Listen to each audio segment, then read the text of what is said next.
নমস্কার, অরুস কিচেনোলজিতে আপনাদের সকলকে আবার স্বাগত জানাচ্ছি। আমার আজকের রেসিপি মাশরুম মটর মালাই। এটা একটা ধাবা স্টাইল রেসিপি। এই বিশেষ রেসিপির জন্য অনুরোধ করেছেন শ্রী অমিতাভ ভট্টাচার্য। আমি ওনার কাছে অত্যন্ত কৃতজ্ঞ থাকলাম এবং মন থেকে খুব খুশি হয়েছি। আপনারাও যদি কেউ আমাকে কোনো কমেন্ট করে রেসিপির অনুরোধ জানান, আমি চেষ্টা করব খুব শিগগিরই সেটা পরিবেশন করার। এই রেসিপির জন্য যা যা লাগছে আমি দেখিয়ে দিয়েছি। পেঁয়াজ রাফলি চপ করে নিয়েছি। পেঁয়াজের থেকে টমেটোর কোয়ান্টিটি একটু বেশি হবে। সাধারণত ধাবাতে ডাবল কোয়ান্টিটি ইউজ করা হয়, আমি সেটা করিনি, কিন্তু পেঁয়াজের থেকে টমেটো একটু বেশি নিয়েছি। রসুন দুভাগে নিয়েছি, 15 কোয়া। তার কারণ হচ্ছে একটা পোর্শন একদম ছোট করে কুচিয়ে নিতে হবে, আরেকটা পোর্শন রাফলি কেটে আদা এবং কাঁচা লঙ্কার সাথে ওটা পেস্টে যাবে আলটিমেটলি। সেটা আপনারা দেখতে পাবেন। মেইন ইনগ্রেডিয়েন্ট হচ্ছে মাশরুম, বাটন মাশরুম নিয়েছি আমি।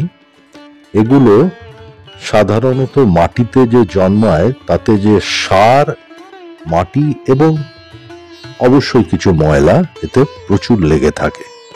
মাশরুমের যে কোনো রেসিপিতে, বেশিরভাগ রেসিপিতে ভালোভাবে মাশরুমগুলো পরিষ্কার করা এবং প্রপারলি নিয়ম মেনে ব্লাঞ্চ করা, এটা অত্যন্ত জরুরি। পরিষ্কার করার জন্য সবথেকে সায়েন্টিফিক মেথড আমি দেখিয়ে দিচ্ছি। একটা বড় পাত্রে আমি সব মাশরুমগুলো নিয়েছি। এখনো কিন্তু মাশরুম আমি কাটিনি।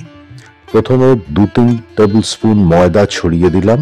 ছড়িয়ে দিয়ে খুব হালকা হাতে ময়দা দিয়ে রাব করতে হবে, ঘষতে হবে মাশরুমগুলো, যাতে মাশরুমের ওপর থেকে যে আলগা ময়লাগুলো বা সার অর্থাৎ কম্পোজ সেগুলো যাতে সরে যায়।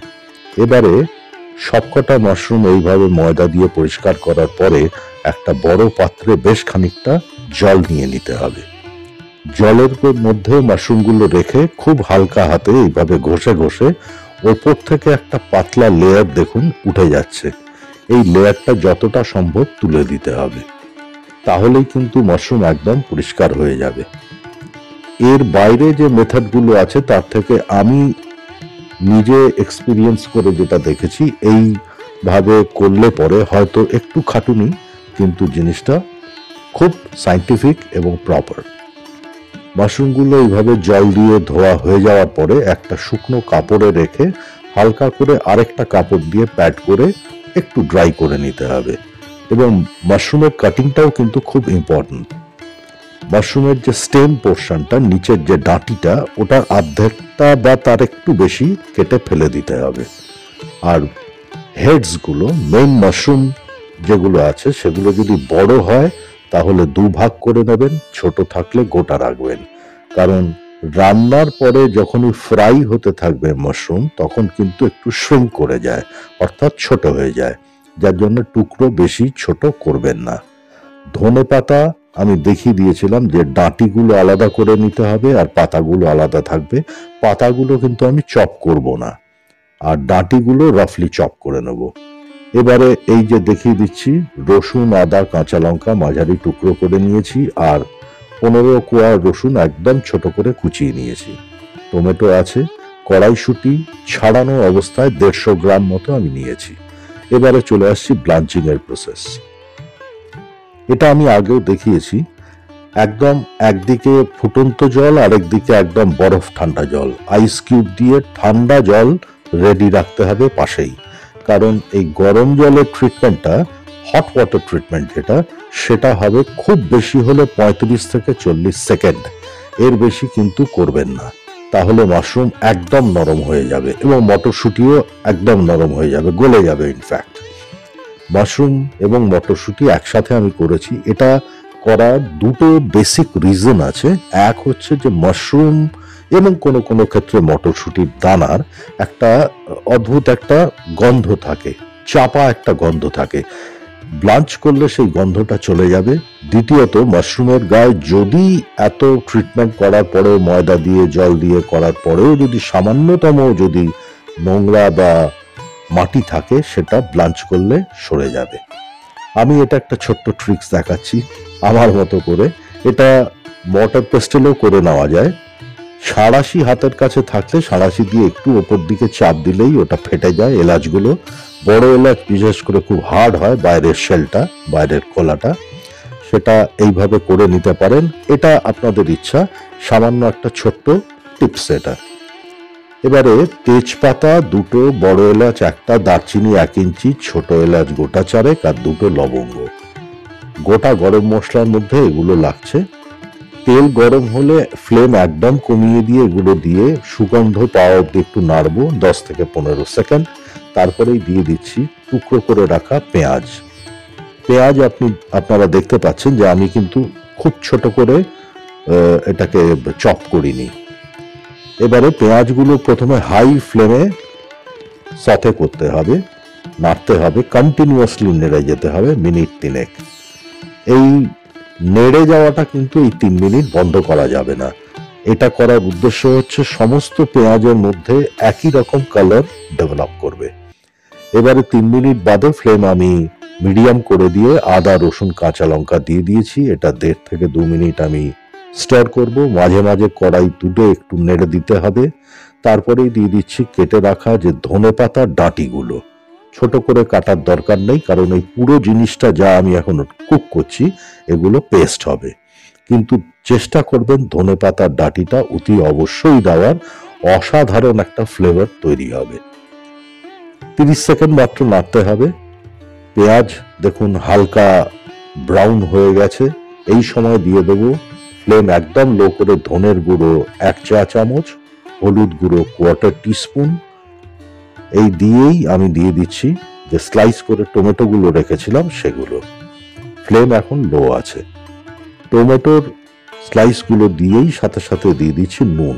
নুন আমি দিলাম 1 টিস্পুন, 1 টিস্পুন।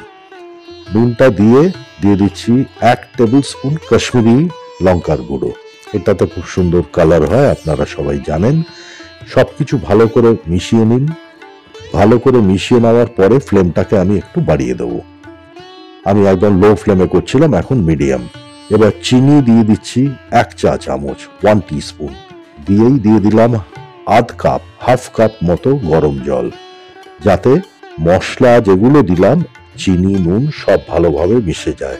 এবার ঢাকা দিয়ে 2 থেকে 3 মিনিট, 2 থেকে 2.5 মিনিট মতো ঢাকা দিয়ে এটা রান্না করতে হবে। মাঝে 1 বার বা 2 বার খুলে একটু নেড়ে দিয়েছি, তাহলে নিচের দিকে লেগে যাওয়ার কোনো সম্ভাবনা থাকবে না, চান্স থাকবে না। এইবার ঢাকা খুলে আমি আবার আরো 1 কাপ গরম জল এর মধ্যে মিশিয়ে দেবো। আমার উদ্দেশ্যটা হচ্ছে যে জিনিসটা যাতে খুব ভালো একটা পেস্টের মতো তৈরি হয়ে যায়, মাখা মাখা। কারণ ভালোভাবে পেস্ট তৈরি হলে মিক্সিতে ভালোভাবে বাটা হবে।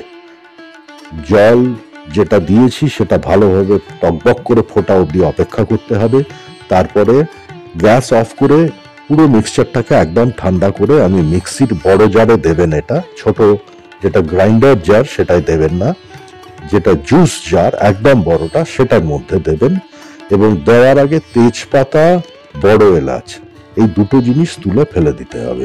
এগুলোর কাজ হয়ে গেছে। এগুলো সমস্ত ফ্লেভার কিন্তু যা কুকিং ম্যাটেরিয়াল আছে তার মধ্যে অলরেডি অ্যাবজর্বড। সেগুলো দিলে পরে মিক্সির ব্লেডের ক্ষতি হতে পারে। এবারে পেস্ট তৈরি হয়ে গেছে। পেস্ট তৈরি হয়ে গেলে পরে আমরা ফাইনাল কুকিং এর দিকে এগিয়ে এলাম। আবার কড়াই বসিয়ে দিয়েছি, প্যান বসিয়ে দিয়েছি, একদম হাই হিটে ভালো করে গরম করে একটু তেল দিয়ে তারপরে ফ্লেমটা কমিয়ে দেবো। কমিয়ে দিয়ে দিয়েছি 1 চা চামচ মতো বাটার। এটা সল্টেড বাটার, মাখন। এবারে বাটারটা একটু যখন গলে আসবে তখন দিয়ে দিলাম একদম ছোট করে কুচি করা যে রসুনটা আমি নিয়ে রেখেছিলাম 15টা কোয়ার, সেইটা একসাথে দিয়েই ফ্লেম একদম হাই হয়ে যাবে। এবারে ব্লাঞ্চ করে রাখা যে মাশরুম এবং গ্রিন পিস, মটরশুঁটি, সেটা আমি পুরোটা দিয়ে দিলাম। দিয়ে হাই ফ্লেমে, যেহেতু তার মধ্যে ওয়াটার কন্টেন্ট আছে, জল আছে, কারণ ব্লাঞ্চিং এর প্রসেসটা তো জলের মধ্যেই হয়, গরম এবং ঠান্ডা কিন্তু জল থাকে। সুতরাং এই পুরো জিনিসটার মধ্যে এখন একটু জল আছে। হাই ফ্লেমে আমি কুক করছি যাতে জলটা তাড়াতাড়ি ইভাপোরেট করে যায়, বাষ্প হয়ে উঠে যায়, বেরিয়ে যায়। জিনিসটা যাতে একটু ড্রাই হয়ে আসে। খানিকক্ষণ নাড়বো, নাড়া কন্টিনিউ করতে হবে। দেখুন আমি এটা কন্টিনিউয়াসলি নেড়ে যাচ্ছি।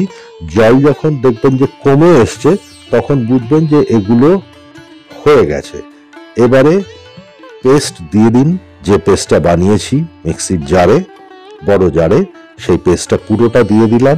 ফ্লেমটাকে মাঝারি করে দিলাম এই কারণে যে এখন হাই ফ্লেম রাখলে পরে এই যে গ্রেভিটা তৈরি হয়েছে এটা খুব ছিটবে, যেহেতু এতে টমেটো আছে, সেই যাতে না ছেটে সেই জন্য এটাকে মিডিয়াম করে দিলাম। নুনটা চেখে নিলাম, চেখে নিয়ে আমার মনে হলো সামান্য একটু নুন লাগবে, আমি 1 পিঞ্চ মতো নুন দিলাম। এবার দিয়ে দিচ্ছি আগে থেকে ড্রাই রোস্ট করে রেখেছিলাম, এটা অ্যাকচুয়ালি ব্রয়লিং বলে, এই কসুরি মেথি করে হাত দিয়ে আঙুল দিয়ে গুঁড়ো করে এটা দিয়ে দিলাম। এবার কসুরি মেথি দেওয়ার পরে আমি ফাইনালি দিচ্ছি fresh cream 2 table spoon, 2 table spoon. কারণ এটা মালাই দেওয়া যেতে পারে, কিন্তু মালাই আমাদের বাড়িতে সাধারণত পাওয়া যায় না, হয় না দুধের থেকে, সেই জন্য সবাই বেশিরভাগ লোকই ফ্রেশ ক্রিম ইউজ করি আমরা। এবার ফাইনালি দিয়ে দিচ্ছি ধনে পাতা, যেটা আমি কুচি করিনি, গোটা গোটা পাতা যতটা রেখেছিলাম 1 মুঠোর একটু বেশি, পুরো ধনে পাতাটা ভালো করে মিশিয়ে দিচ্ছি। আমাদের মাশরুম মটর মালাই প্রস্তুত। পরিবেশন করবার জন্য প্লেট করুন এবং সার্ভ করুন। নিজেরা বাড়ির সবাই খেয়ে দেখুন কেমন লাগে, অতিথিদেরকে খাওয়ান, সবাই প্রশংসা করবে এই গ্যারান্টি দিচ্ছি। এবং আমি কিন্তু সত্যি আপনাদের সকলের সাবস্ক্রিপশনের অপেক্ষায় আছি। লাইক দিন, কমেন্ট দিন, সাবস্ক্রাইব করুন। ভিডিওটি দেখার জন্য সকলকে অনেক অনেক ধন্যবাদ। সবাই সুস্থ থাকুন, ভালো থাকুন, আবার দেখা হবে। নমস্কার।